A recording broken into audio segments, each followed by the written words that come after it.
Bonjour Monsieur Soral, j'ai une question toute simple.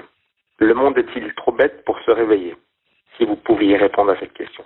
Merci. Alors ça, c'est pareil, c'est une question qui est posée trop à l'emporte-pièce.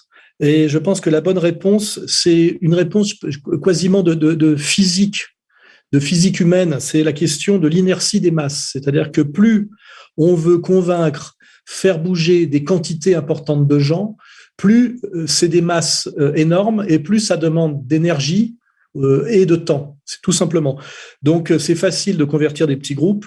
Pour convertir des peuples entiers, ça demande beaucoup plus d'énergie, beaucoup plus de temps. C'est simplement ça, la mécanique globale, c'est l'inertie des masses.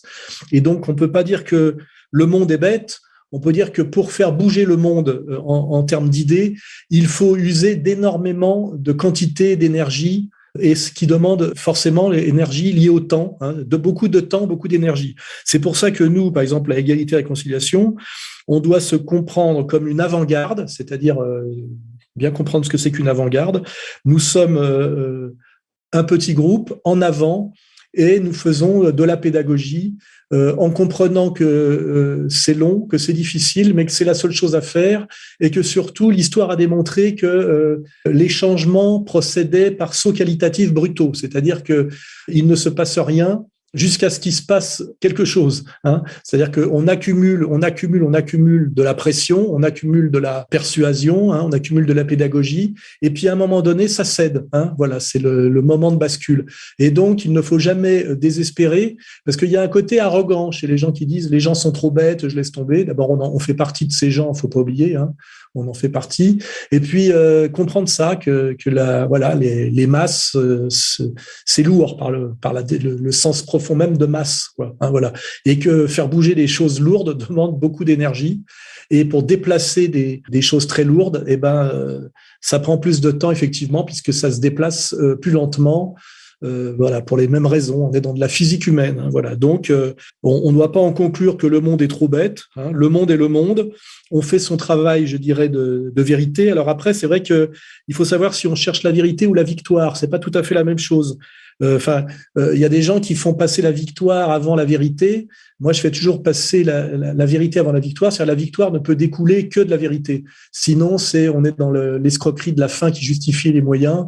Et puis, on en arrive au trotskisme historique assez vite. C'est-à-dire qu'à la fin, à cause des mauvais moyens, n'a plus aucun rapport avec ce qui était poursuivi au début. Donc, on travaille à la vérité, qui est une idée, pratiquement, qui elle est légère d'une certaine manière. Et puis, on essaye de faire bouger les masses, et ça prend du temps.